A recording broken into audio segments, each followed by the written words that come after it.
Have you ever been asked a question that felt like a trap, one that sounded innocent but sent a chill down your spine? What if the real danger isn't what someone says, but how they ask it? And what if mastering just one Stoic mindset could expose every manipulative trick a liar throws your way? Some questions aren't really questions. They're weapons, carefully shaped, deceptively gentle, and strategically aimed to pierce your sense of reality.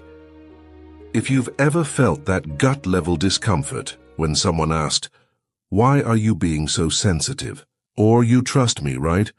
You know what I'm talking about. These are not inquiries seeking truth. These are power plays designed to make you doubt yourself. And once you recognize the tactic, you can never unsee it. In this video, we tear through the fog and name the tricks, one by one, using not just psychology, but the clear, sharp logic of Stoicism. Marcus Aurelius, Seneca, and Epictetus didn't just speak in ancient metaphors. They gave us tools to protect ourselves from deception, shame, and mental manipulation. So if you're tired of being caught off guard, if you're done letting others twist your words and emotions, then this is for you.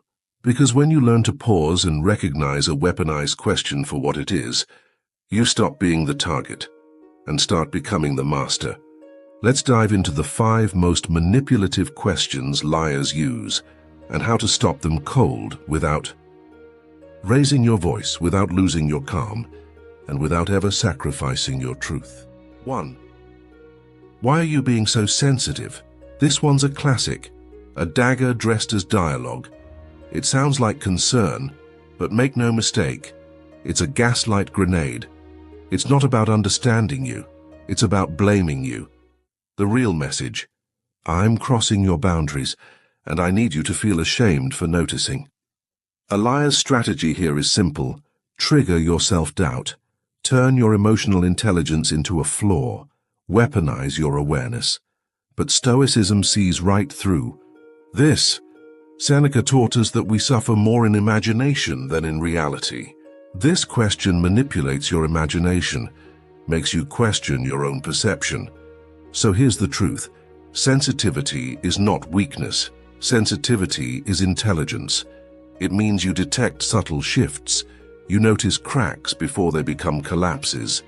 The Stoic response isn't silence, it's clarity. It's staying rooted. So when someone hits you with "Why are you being so sensitive?" you don't flinch, you don't explain. You calmly say, "I'm not being sensitive, I'm being observant." Are you uncomfortable with that? And just like that, the mask slips. In our last section, we revealed how liars twist emotional intelligence into a weakness by asking, "Why are you being so sensitive?" But that was just the first trap. Now we go deeper, into a question that pretends to be innocent but hides a toxic seed: guilt. 2. Don't you trust me? When someone asks, "Don't you trust me?" take a breath. Because this isn't just a question, it's a pressure tactic. Liars use it to corner you, to make hesitation feel like betrayal. They want to skip accountability and go straight to compliance. If you pause, you're the problem. If you ask questions, you're disloyal. But here's what Stoicism teaches: trust is not blind faith. It is earned clarity. Marcus Aurelius reminded himself daily, look to their character, look to their habits. Trust isn't a feeling. It's a pattern observed over time. And no honest person demands it as a shortcut. This question is not a bridge, it's a trapdoor. Because the moment you feel forced to trust someone, you're no longer trusting. You're submitting. So the Stoic response, calm but firm. You say, trust isn't a demand, it's a result. If that makes you uncomfortable, then we need to slow down, not speed up. And just like that, you shift the power. You refuse the guilt bait. You keep your integrity and remind them that trust, like respect, must be built, not begged for. You've now learned to sidestep guilt disguised as curiosity. But some questions go even deeper. They're not just emotional. They're invasive, and they're crafted not to get answers but to claim control. 3. Are you hiding something from me? This question hits like an ambush. It frames you as guilty without evidence. The moment it's asked, the burden shifts. You're now defending yourself against an accusation that wasn't even clear. Here's the play. A liar wants you off balance, unsure. They want you explaining instead of thinking, justifying instead of observing. But here's the Stoic truth. You are not obligated to answer questions designed to disarm you. Epictetus would say, first, learn what is in your control, then act only on that. You are not in control of what others assume, but you are in control of your clarity and your boundaries. This question, are you hiding something from me, is meant to corner you. But when you respond with calm strength, the whole game changes. You might say, I don't hide anything that matters to people who ask with respect. But if you're accusing me, ask directly or don't ask at all. This isn't deflection, it's sovereignty. You stay rooted, you stay clear, because when someone demands your transparency but hides their true motive, they're the one hiding something. And your clarity exposes that. By now we've dismantled subtle blame, guilt, and accusation, but liars don't just play offense. Sometimes they pretend to be the victim. And that brings us to the fourth manipulative question, a guilt-laced trap cloaked in vulnerability. 4. So you're saying this is all my fault. This is the emotional bait and switch. The liar shifts from aggressor to martyr, flipping the script so fast it makes your head spin. You raise a concern, you voice a boundary, and suddenly you're the villain in their tragic story. So you're saying this is all my fault? It sounds wounded, but it's sharp underneath, because now, instead of focusing on the issue, you're managing their emotions. You're defending your tone, you're apologizing for their behavior. But Stoicism cuts through emotional theater.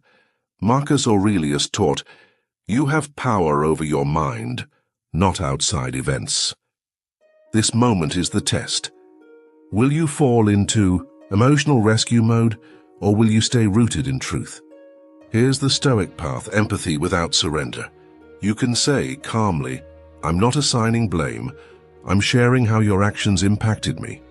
Whether you own that is your choice. No drama, no shouting, no retreat.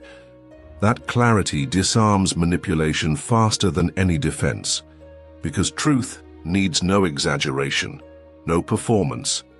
It just is. And when you hold to that truth, even when someone tries to twist it, you remain free, free from guilt, free from games, free to speak without fear. You've now seen the guilt flips, the emotional fog, and the mind games. But the final question, on our list, it's not meant to confuse, it's meant to silence. It disguises control as curiosity, forcing you to justify not just your behavior, but your entire truth. 5. Why can't you just let this go? This one hurts because it pretends to be peace-seeking, but beneath the calm tone lies quiet dominance. Why can't you just let this go? Translation: your pain is inconvenient to me. Your boundaries disrupt my comfort. Your clarity exposes what I'd rather leave hidden. This question isn't about resolution, it's about dismissal. But Stoicism? Stoicism says, never abandon what matters for the sake of ease.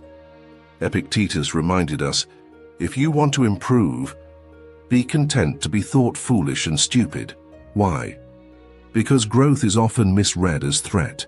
You're not holding on to hurt, you're holding on to truth. The Stoic response? Gentle, firm, free. You say, letting go requires closure, not silence.